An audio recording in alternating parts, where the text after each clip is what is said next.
भगवान परशुराम भगवान विष्णु के छठे अवतार माने जाते हैं। उनका जन्म त्रेता युग में महर्षि जमदग्नि और माता रेणुका के घर हुआ था। वे अत्यंत पराक्रमी, तपस्वी और क्रोधी स्वभाव के थे। उन्होंने भगवान शिव से दिव्य परशु फरसा प्राप्त किया था। इसी कारण उन्हें परशुराम कहा गया।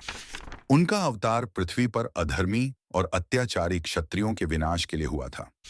परशुराम के पिता महर्षि जमदग्नि एक तेजस्वी आर्षि थे, जो अपने आश्रम में तपस्या और यज्ञ करते थे। उनके पास कामधेनु गाय जिसका नाम सुरभि थी, जिससे असीमित दूध और आवश्यक वस्तुएं प्राप्त होती थीं। है वंशी राजा सहस्त्रार्जुन कार्तवीर्य अर्जुन अत्यंत बलशाली था। उसके पास भगवान दत्तात्रेय द्वारा दिया गया हजारों भुजाओं वाला बल था। एक बार वह अपने सैनिकों सहित महर्षि जमदग्नि के आश्रम में पहुंचा। महर्षि ने उन्हें श्रद्धापूर्वक सत्कार दिया और कामधेनु गाय के दूध से भोजन बनवाया। जब सहस्त्रार्जुन ने देखा कि इस गाय के पास अनंत शक्तियां हैं, तो उसने जबरदस्ती गाय को हड़पने का प्रयास किया। महर्षि जमदग्नि ने इसका विरोध किया, लेकिन सहस्त्रार्जुन ने बलपूर्वक कामधेनु को छीन लिया और अपने महल ले गया। जब यह बात परशुराम को पता चली, तो उन्होंने अकेले ही सहस्त्रार्जुन के महल में जाकर उससे युद्ध किया और समस्त सेना का संहार कर दिया। अंततः उन्होंने सहस्त्रार्जुन का वध कर कामधेनु को वापस ले आए। कुछ समय बाद सहस्त्रार्जुन के पुत्रों ने बदला लेने के लिए महर्षि जमदग्नि के आश्रम पर आक्रमण कर दिया। उस समय परशुराम वहां नहीं थे। उन्होंने निर्दयता से महर्षि जमदग्नि की हत्या कर दी। जब परशुराम वापस आए और अपनी माता रेणुका को विलाप करते देखा, तो वे अत्यंत क्रोधित हो उठे और उन्होंने प्रतिज्ञा ली, मैं इस पृथ्वी से समस्त अधर्मी क्षत्रियों का विनाश कर दूंगा। परशुराम ने अपने फरसे को उठाया और पृथ्वी के समस्त राजाओं के खिलाफ युद्ध छेड़ दिया। उन्होंने एक नहीं, पूरे 21 बार क्षत्रियों का संहार किया। पहले युद्ध में उन्होंने सहस्त्रार्जुन के समस्त पुत्रों, सेनानायकों और मित्र राजाओं को समाप्त कर दिया। कई अन्य अधर्मी क्षत्रिय राजाओं ने परशुराम के खिलाफ मोर्चा खोल दिया, लेकिन कोई भी उनकी शक्ति के सामने टिक नहीं सका।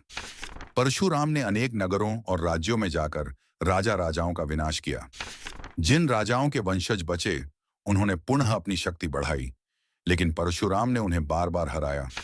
इस तरह 21 बार उन्होंने पृथ्वी को क्षत्रिय विहीन कर दिया। यह कहा जाता है कि जब परशुराम ने बार बार क्षत्रियों का संहार किया, तो धरती क्षत्रियों के रक्त से भर गई।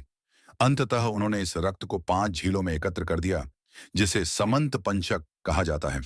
बाद में उन्होंने भगवान शिव की आज्ञा से अपनी सारी भूमि और विजय में प्राप्त क्षेत्र कश्यप राशि को दान कर दिए और स्वयं महेंद्र पर्वत पर तपस्या करने चले गए। हालांकि सभी क्षत्रियों का संहार नहीं हुआ था। कुछ क्षत्रिय राजकुमार भागकर जंगलों में छिप गए और समय के साथ उन्होंने अपने वंश को पुनः स्थापित किया। इनमें सूर्य वंश और चंद्र वंश के क्षत्रिय शामिल थे। बाद में भगवान श्री राम के युग में जब उन्होंने भगवान शिव के धनुष को तोड़ा, तब परशुराम उनसे मिले। लेकिन जब उन्हें ज्ञात हुआ कि श्री राम स्वयं विष्णु के अवतार हैं, तो उन्होंने अपना क्रोध त्याग दिया और वापस तपस्या करने चले गए। भगवान परशुराम ने अधर्मी और अत्याचारी क्षत्रियों का संहार 21 बार किया। उनके इस कृत्य का उद्देश्य अन्याय का नाश और धर्म की पुनर्स्थापना करना था। हालांकि आगे चलकर क्षत्रियों के वंश फिर से पनपे और महाभारत काल तक राजपाट स्थापित हो गया। परशुराम आज भी अमर माने जाते हैं और कल युग में भगवान कल्कि के गुरु बनने का कार्य करेंगे।